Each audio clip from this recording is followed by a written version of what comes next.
नमस्कार, जय हिंद। आप सभी का हार्दिक स्वागत है। मैं यहाँ पर निःशुल्क एवं अनिवार्य शिक्षा का अधिकार अधिनियम 2009 लेके आया हूँ, क्योंकि यहाँ से परीक्षाओं में पूछे जाने की संभावना है।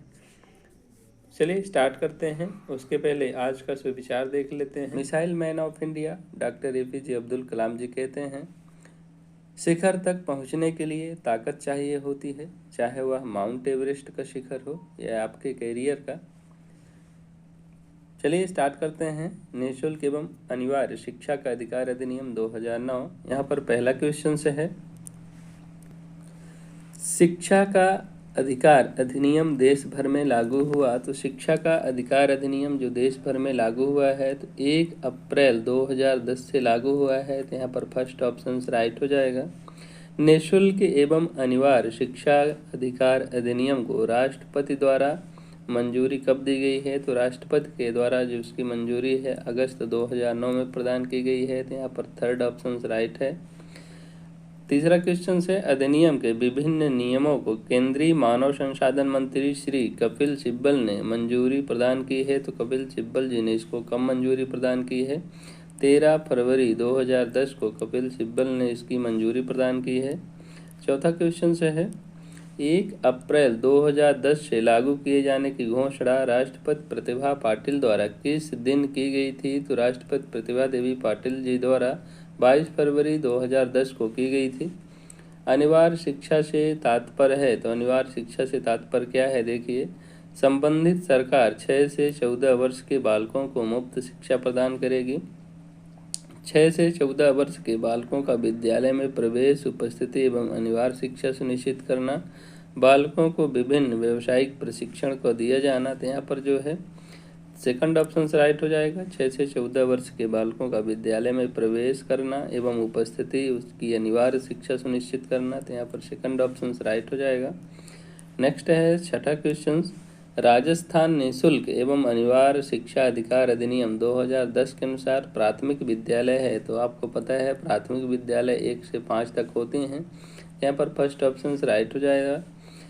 सातवां है, निःशुल्क एवं अनिवार्य शिक्षा अधिकार अधिनियम 2009 के अंतर्गत प्रारंभिक शिक्षा से तात्पर्य है। तो निःशुल्क अनिवार्य शिक्षा का अधिकार अधिनियम 2009 के अंतर्गत प्रारंभिक शिक्षा, यहाँ पर प्राथमिक की बात नहीं कर रहा है, तो प्रारंभिक शिक्षा की बात करेगा तो कक्षा 1 से लेकर के 8 तक की ये जो है प्रारंभिक शिक्षा में आएगी।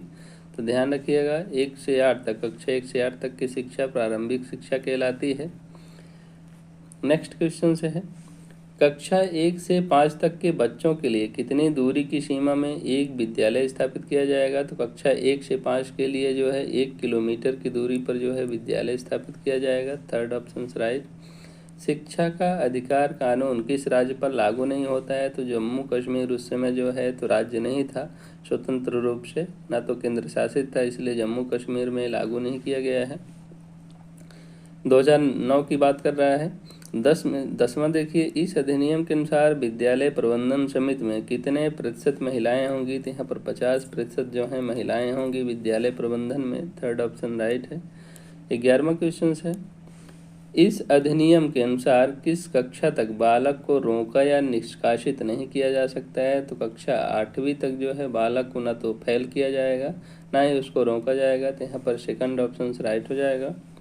भारतीय संविधान की धारा 45 किस आयु तक के बालक बालिकाओं को निःशुल्क व अनिवार्य करने के निर्देश दिया गया है? तो 14 वर्ष तक के बालक को निःशुल्क अनिवार्य शिक्षा प्रदान करने की व्यवस्था की गई है। किसके अंतर्गत की गई है? तो धारा 45 के अंतर्गत की गई है, ध्यान रखिएगा। संविधान की कौन सी धारा के अंतर्गत 14 वर्ष तक की आयु के बच्चों को निःशुल्क एवं अनिवार्य शिक्षा प्रदान करने का प्रावधान किया गया है? तो धारा 45 के अंतर्गत किया गया है। सेकंड ऑप्शन राइट हो जाएगा। 14वां है, हाल ही में किस कक्षा तक सभी विद्यालयों को राजकीय शिक्षण शुल्क मुक्त कर दिया गया है? तो हाल ही में किस कक्षा तक? तो कक्षा 1 से लेकर के 12 तक जो है शिक्षण शुल्क मुक्त कर दिया गया है। साक्षरता शिक्षित करने के साधनों में से एक है। साक्षरता अपने आप में शिक्षा नहीं है, यह कथन किसका है? तो श्री अरविंद जी का है कि साक्षरता शिक्षित करने के साधन में से एक है, परंतु साक्षरता अपने आप में शिक्षा नहीं है। भारतीय संविधान की किस धारा में शिक्षा को मौलिक अधिकार बताया गया है? तो शिक्षा को मौलिक अधिकार 21A के अंतर्गत बताया गया है। 86वें संविधान संशोधन 2002 के अंतर्गत जो है यहाँ पर 6 से जो 14 वर्ष का बच्चा है, 6 से 14 वर्ष के बालक को अनिवार्य शिक्षा उसके माता पिता के द्वारा प्रदान की गई है, तो 21A के अंतर्गत जोड़ा गया है। 17वां है निःशुल्क एवं अनिवार्य शिक्षा अधिकार अधिनियम 2009 किस आयु वर्ग के बालकों के लिए लागू है? तो यहाँ पर 6 से 14 वर्ष के बालकों के लिए लागू है।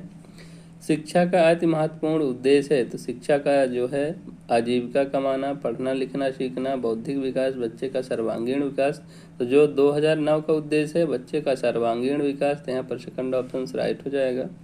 कक्षा 6 से 8 तक शिक्षक छात्र अनुपात होना चाहिए, तो 6 से 8 तक के लिए एक शिक्षक पर 35 विद्यार्थी होने चाहिए, जबकि 1 से लेकर के 5 तक का जो शिक्षक और बालक का अनुपात है 1:40 है, तो ध्यान रखिएगा। नेक्स्ट क्वेश्चन से है कक्षा 1 से 5 तक के लिए 200 बालकों के ऊपर छात्र शिक्षक का अनुपात होना चाहिए, तो 200 बालकों के ऊपर जो है छात्र शिक्षक का अनुपात 40:1 होना चाहिए, तो यहाँ पर जो है बेरिक्स का राइट आंसर सी हो जाएगा। उच्च प्राथमिक स्तर तक फेल करने की व्यवस्था का अंत किस कानून की देन है? तो उच्च स्तर तक प्राथमिक फेल करने की व्यवस्था RTE 2009 की देन है।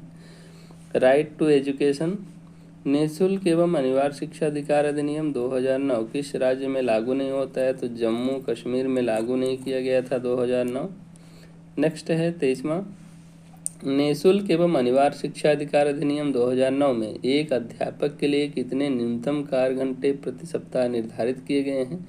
तो इसके अंतर्गत जो है 45 घंटे एक सप्ताह में, 7 दिन में जो है मैक्सिमम अधिकतम जो है निर्धारित कम से कम जो है न्यूनतम 45 घंटे निर्धारित किए गए हैं कि 45 घंटे आपको सप्ताह में इतना दिन कार्य करना है। इसमें से आपकी जो शैक्षणिक तैयारी होती है वो भी शामिल रहती है। आर्थिक रूप से कमजोर समुदाय के बच्चों है तो निजी स्कूलों में कितने प्रतिशत आरक्षण का प्रावधान किया गया है? तो यहाँ पर 25% जो है आरक्षण दिया गया है। BPL श्रेणी के अंतर्गत जो बच्चे एडमिशन लेते हैं प्राइवेट स्कूलों में, तो वही इसकी बात कर रहा है। निःशुल्क एवं अनिवार्य शिक्षा अधिकार अधिनियम 2009 के अनुसार कक्षा 6 से 8 तक एक शैक्षणिक वर्ष में निर्धारित कार्य दिवसों की संख्या है, तो 6 से जो है कक्षा 6 से 8 तक के लिए शैक्षणिक कार्य दिवस जो कि 220 दिन है, एवं 1 से 5 तक के लिए जो कार्य दिवस हैं 200 निर्धारित किए गए हैं। 26वां है संविधान के किस संशोधन द्वारा पूर्व में भी बालकों को अनिवार्य और निःशुल्क शिक्षा प्रदान किया जाना आवश्यक किया गया था? तो शिक्षा का 86वां संविधान संशोधन 2002 के अंतर्गत, यहाँ पर फर्स्ट ऑप्शन राइट हो जाएगा।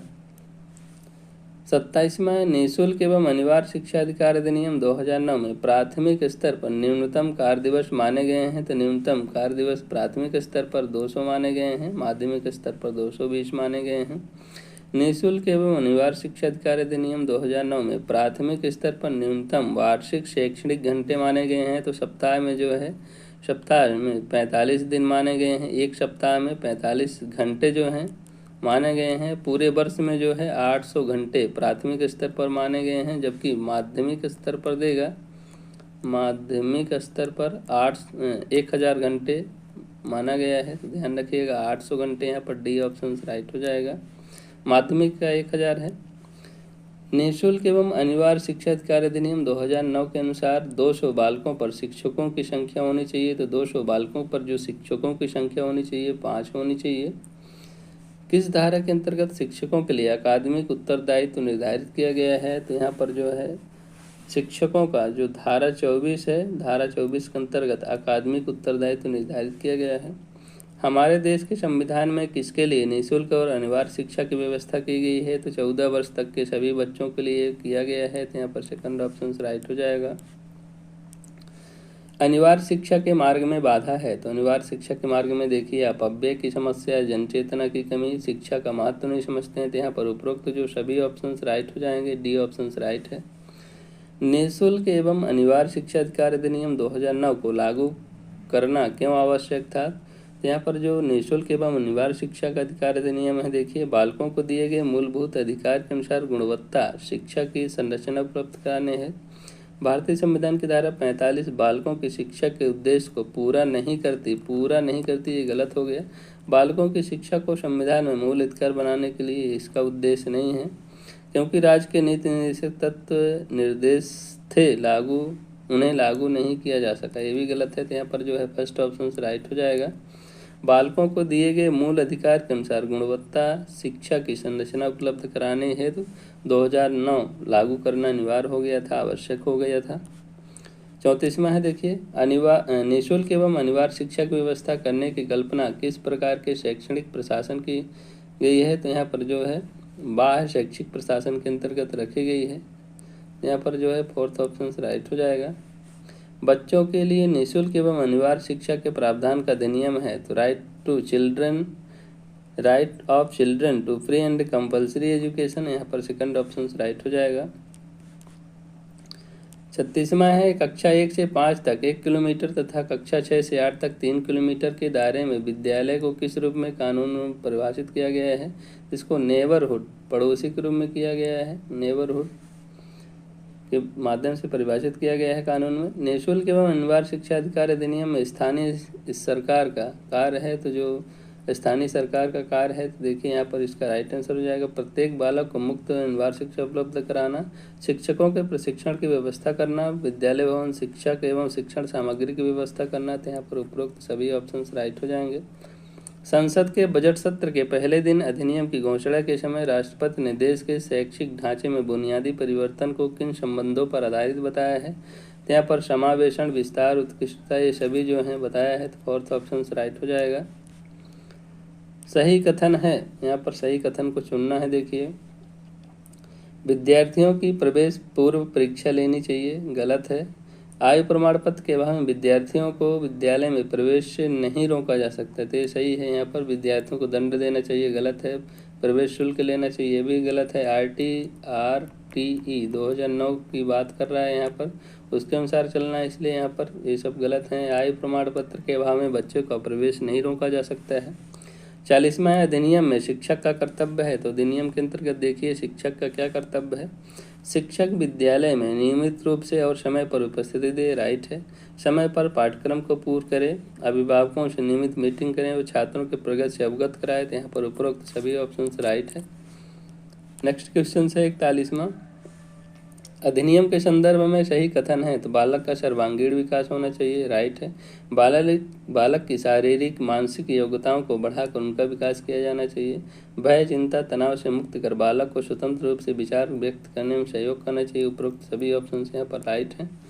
शिक्षकों की नियुक्ति के संबंध में अधिनियम में कहा गया है, तो संबंधित सरकार द्वारा निर्धारित शैक्षणिक योग्यताएं, आवश्यकता होने पर यदि अप्रशिक्षित व्यक्ति अध्यापक नियुक्त किया जाता है तो उसे 5 वर्ष के भीतर निर्धारित योग्यताएं पूरी करनी होंगी। उपरोक्त दोनों ही कारण सही हैं, तो यहाँ पर थर्ड ऑप्शन राइट हो जाएगा। 43वां है, निःशुल्क एवं अनिवार्य शिक्षा अधिकार अधिनियम के संबंध में शिक्षकों के लिए निषेध है। यहाँ पर देखिए शिक्षक के लिए क्या निषेध है। विद्यालय शिक्षा के कार्यों करना, शिक्षा में नवाचार अनुप्रयोग करना, शैक्षिक उद्देश्य के कार्यों के अतिरिक्त कार्य करना तथा शिक्षा के विकास की तुलना में सामाजिक कार्यों को अधिक महत्व देना, शिक्षण गतिविधि में पूर्ण सहभागिता देना, शैक्षिक विकास के लिए कार्य करना। यहाँ पर जो है 43 का राइट आंसर हो जाएगा। शैक्षिक उद्देश्य के कार्यों के अतिरिक्त कार्य करना तथा शिक्षा के विकास की तुलना में सामाजिक कार्यों को अधिक महत्व देना, ये जो है गलत माना गया है। कौन से ऐसे कार्य हैं जो शैक्षणिक कार्यों के अंतर्गत नहीं आते हैं लेकिन शिक्षकों को उन कार्यों में लगाया जा सकता है? तो देखिए कौन से जनगणना संबंधी कार्य, आपातकाल में सहायता करना, स्थानीय, राज्य या केंद्र सरकार द्वारा चुनावी कार्य करना, ये जो है शैक्षणिक के अंतर्गत नहीं आते हैं लेकिन फिर भी ये कराया जाता है टीचरों से। 4 ऑप्शन राइट हो जाएगा। 45वां है, देखिए विद्यालय में शिक्षण के अतिरिक्त शिक्षक धन प्राप्त के लिए कर सकता है। तो देखिए घर पर विद्यार्थियों को ट्यूशन पढ़ाने नहीं कर सकता।